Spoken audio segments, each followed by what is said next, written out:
Hello friends, आज की video में हम बात करेंगे कि सुपर टेट एग्जाम में संस्कृत सब्जेक्ट की तैयारी कैसे करें और संस्कृत के महत्वपूर्ण टॉपिक्स के बारे में भी हम चर्चा करेंगे जिन्हें हमें पहले तैयार करना है और हम ट्राई करेंगे कि 10 में से 7-8 मार्क्स आप संस्कृत विषय में गेन कर सकें।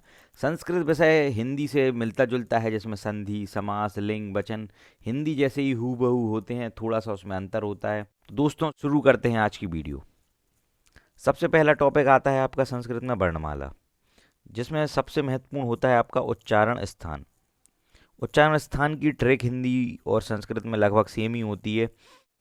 सबसे पहले उच्चारण स्थान कंठ से कौन कौन से वर्ड उच्चारित किए जाते हैं, उसका सूत्र आपके सामने लिखा है। अकूहे विसर्जनीय नाम कंठा।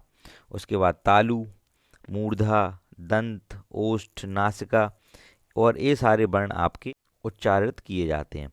अगर हम इनके सूत्र को याद कर लेते हैं तो यह बहुत इजी हो जाता है हमें याद करना कि कैसे कौन सा वर्ण किस स्थान से उच्चारित किया जाता है। उसके बाद आता है आपका संस्कृत में स्वर एवं व्यंजन एवं उसके प्रकार, जिसमें अनुस्वर, अनुनासिक और कई सारे प्रकार स्वर और व्यंजन के होते हैं, वह हमें तैयार करना। थर्ड इम्पोर्टेंट टॉपिक होता है आपका, जो सबसे इम्पोर्टेंट है, माहेश्वर सूत्र, प्रत्याहार सूत्र। इसके कई सारे नाम हैं। शिव सूत्र। ऐसी मान्यता है, कहा जाता है कि जब शंकर जी ने डमरू बजाया और उस डमरू से जो ध्वनि निकली, उससे पाणिनि ने 14 सूत्रों की रचना करी, जिन्हें हम माहेश्वर सूत्र या फिर प्रत्याहार सूत्र और शिव सूत्र कहते हैं। आपकी स्क्रीन पर प्रत्याहार सूत्र दिखाई दे रहे होंगे।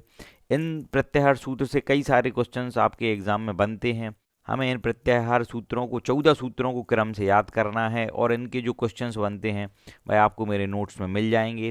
पूरे प्रत्याहार सूत्र, उच्चारण स्थान। नेक्स्ट है आपका संधि।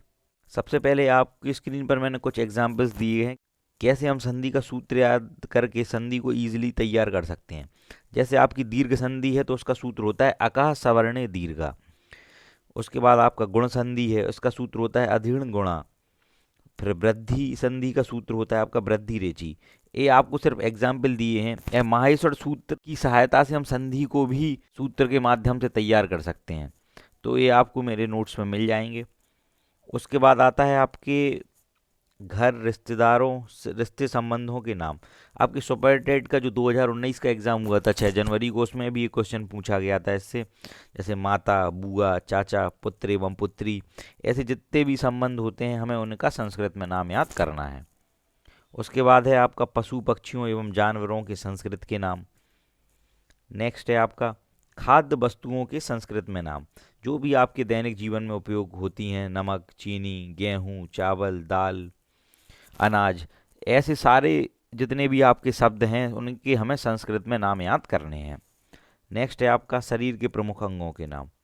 शरीर के प्रमुख अंग आपके जो भी नेत्र, मस्तिष्क, कान, चेहरा, आपके हाथ, पैर, इन सब के हमें संस्कृत में नाम याद करने हैं। हम जितने बेसिक्स टॉपिक तैयार कर लेंगे एग्जाम में पॉसिबिलिटी होगी कि हम उतने क्वेश्चन सही कर सकें। उसके बाद आता है आपका समास का टॉपिक।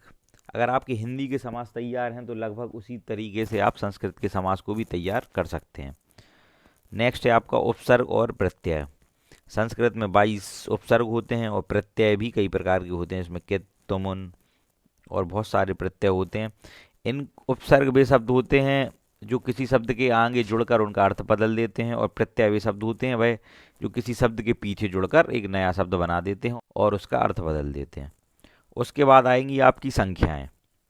संख्याएं हमें 1000 तक की जो मोस्ट याद करनी है, जैसे 99, 499, 999, 1000। और एक बार हमें याद रखना है ऐसी संख्याओं पर, जैसे 20 के पहले 19, 29, 39, 49, 59, 69। अब जैसे हम 19 को लें तो 20 को बोलते हैं हम विंशति, तो 19 को हम बोलते हैं एकोनविंशति। तो 19 को हम कई प्रकार से बोल सकते हैं, तो हमें उसके दोनों प्रकार याद करने हैं कि किस किस प्रकार से हम 19 को बोल सकते हैं। संख्याओं में से आपके एग्जाम में एक आध क्वेश्चन देखने को मिल सकता है। उसके बाद आएगा आपका संस्कृत साहित्य। संस्कृत साहित्य से भी आपके एग्जाम में एक दो क्वेश्चन पूछे जा सकते हैं, तो वह हमें तैयार करने हैं। उसके बाद लिंग, वचन एवं कारक सूत्र, ये भी हमें आपको तैयार करने हैं अपने एग्जाम के लिए। अब आता है सबसे टफ और सबसे इजी, जिन लोगों को जैसे धातु रूप या शब्द रूप याद हैं वह संस्कृत में से 10 में से 8-9 नंबर तो ले ही आते हैं और यूपी टेट के एग्ज़ाम में भी 25 से ऊपर मार्क्स प्राप्त कर लेते हैं। लेकिन दिक्कत उन लोगों को होती है जिन्हें जो सीबीएसई वाले होते हैं, जिन्होंने कभी धातु रूप शब्द रूप याद नहीं करे, अब जाके संस्कृत पढ़ना उनके लिए बहुत टफ हो जाता है। तो मैं बोलूँगा कि आप कुछ धातु रूप याद कर सकते हैं, जैसे नदी का, कवि का, राम का। अगर आप कुछ याद कर लेते हैं और ऐसे कुछ क्वेश्चंस को तैयार कर लें जो एग्ज़ाम में आपके बार बार रिपीट होते हैं, जैसे प्रथमा विभक्ति, द्वितीय विभक्ति के कौन सा वचन है जो बार बार रिपीट होता है, तो ऐसे क्वेश्चन अगर हम प्रीवियस ईयर क्वेश्चंस को लगाएंगे तो हमें मिल जाएंगे। उनसे हम तैयार कर लेते हैं तो हमारे 1-2 मार्क्स इससे भी सही हो सकते हैं। उसके बाद आता है आपका अनुवाद। आपके एग्ज़ाम पेपर में एक क्वेश्चन दे दिया जाएगा और उसका सही अनुवाद हमें 4 विकल्पों में से पहचानना है। हिंदी में कोई एक वाक्य दे दिया जाएगा और 4 ऑप्शंस में, उनमें 4 में एक आपका सही अनुवाद होगा संस्कृत में, तो वह हमें पहचानना है। संस्कृत गद्यांश एवं पद्यांश पर आधारित प्रश्न, इससे भी आपके एग्ज़ाम में 1 से 2 क्वेश्चन पूछे जा सकते हैं। तो हमें सबसे पहले इम्पोर्टेंट टॉपिक्स को तैयार करना है जो इजी भी हैं, जिनमें सबसे पहले आपका उच्चारण स्थान, उसके बाद वर्णमाला में स्वर एवं व्यंजन एवं उसके प्रकार, नेक्स्ट माहेश्वर सूत्र, उसके बाद संधि। 5 से 6 नंबर आपके यहीं तैयार हो गए। फिर आपके घर, रिश्तेदारों और संबंधों के नाम, पशु पक्षियों एवं जानवरों के नाम, खाद्य वस्तुओं के नाम, शरीर के प्रमुख अंग, समास, उपसर्ग प्रत्यय, संख्याएं। तो अगर आप इन सबको अच्छे से तैयार कर लेते हैं तो मैं आपको एश्योर करता हूं कि आप एग्ज़ाम में 6 से 8 मार्क्स गेन कर लेंगे सुपर टेट के एग्ज़ाम में, और बहुत कम टाइम में आप इसे तैयार कर सकते हैं। तो दोस्तों, अगर आप यूपी टेट और सुपर टेट के ऑल सब्जेक्ट के नोट्स परचेज करना चाहते हैं तो आपकी स्क्रीन पर एक व्हाट्सएप नंबर दिखाई दे रहा होगा, आप उस नंबर पर हमें व्हाट्सएप कर सकते हैं। Thank you so much guys, all the best.